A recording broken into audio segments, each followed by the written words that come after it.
Okay, let's talk about that three-digit number that quietly runs so much of our financial lives. It often feels like this big, complicated mystery, right?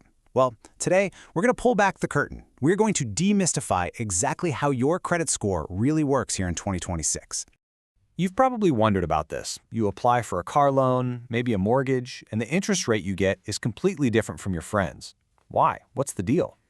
Well, almost every single time, the answer comes down to that one powerful three-digit number. So, here's how we're going to break it all down. First, we'll cover what a credit score even is. Then, we'll get into the 5 key factors that actually build it. After that, we'll talk about what those numbers mean in the real world. We'll bust some super common myths, and then we'll wrap up with a simple action plan you can start using today. So, let's start at square one. What in the world is this number that seems to have so much power over our wallets? At its core, a credit score is really just a prediction. It's a number, usually between 300 and 850, that gives lenders a quick snapshot of your financial reliability. It's basically their way of asking, hey, if we loan this person money, how likely is it that we're going to get it back on time?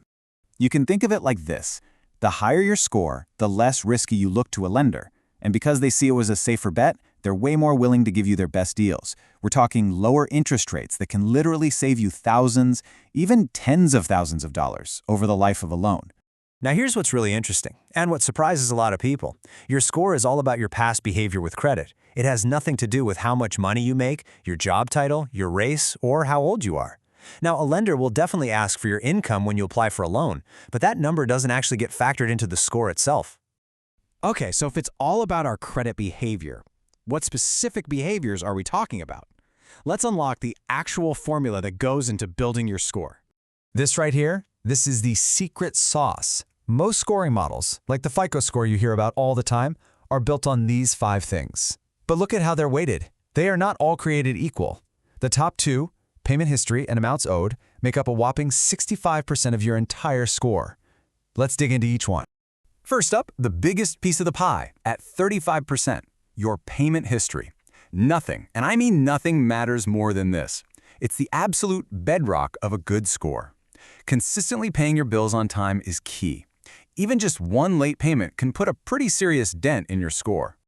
All right, the second most important factor is amounts owed. And the key phrase you need to know here is credit utilization. It sounds complicated, but it's just the percentage of your available credit that you're using. And you can see the impact right here. When you use just a little bit, say under 10%, it really helps your score. But as that number starts to creep up past 30%, lenders start to see it as a red flag. Next up, coming in at 15%, is the age of your credit. A longer credit history is like having a longer work resume. It just gives lenders more data to prove that you're reliable. This is exactly why you always hear the advice to keep your oldest credit cards open, even if you barely use them anymore. And finally, we've got the 2 smallest factors, both at 10% each. Credit mix is just about having different types of credit, like a credit card and an installment loan, like a car payment. New credit looks at how often you're applying for new accounts. Applying for too much, too fast, can make you look a little risky. Okay, so you know the ingredients that go into the recipe. Now let's talk about the final dish. What do these 3-digit numbers actually mean when you're out there in the real world? So here's a pretty standard breakdown. The scores are generally bucketed into these categories. Once you get into that good range, so 670 or higher, you'll probably get approved for most things. But the real magic happens when you get into very good and exceptional. That's when lenders roll out the red carpet and offer you their absolute best rates. And just to give you a little perspective, the average FICO score in the US for 2026 is sitting right around a 715. So if you find that your score is, say, 740 or higher, you're already ahead of the curve. You're in a really strong position financially. All right, let's move on, because knowledge is power, and a huge part of that is knowing what not to believe. It's time to bust some of the most common and, frankly, most damaging credit score myths out there.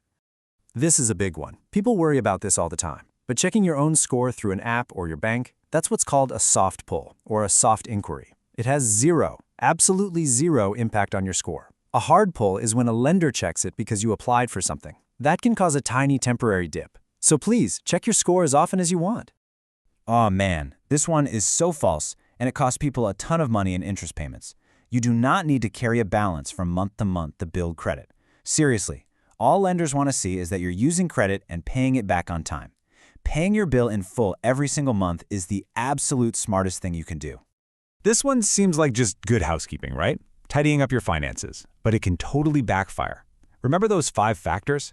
Well, when you close an old card, you could shorten the average age of your credit history. And, just as important, you lose that available credit, which means your credit utilization percentage can shoot up instantly. Okay, we've defined the score, we've broken down the formula, we've busted the myths. Now for the most important part. What can you actually do about it?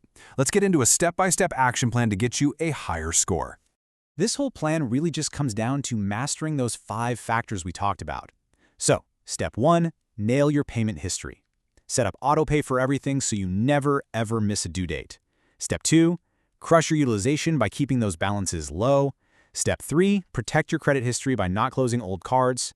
Step 4, be smart about new credit. And finally, step 5, pull your full credit reports, not just the score, at least once a year and check them for errors. You'd be amazed how often a simple mistake could be holding your score down. Because at the end of the day, your credit score isn't some permanent grade you're stuck with. Think of it like a living, breathing story of your financial journey. And the best part is, you are the one holding the pen. You have the power to write the next chapter, and hopefully, it's one with better rates, more opportunities, and a whole lot more financial freedom.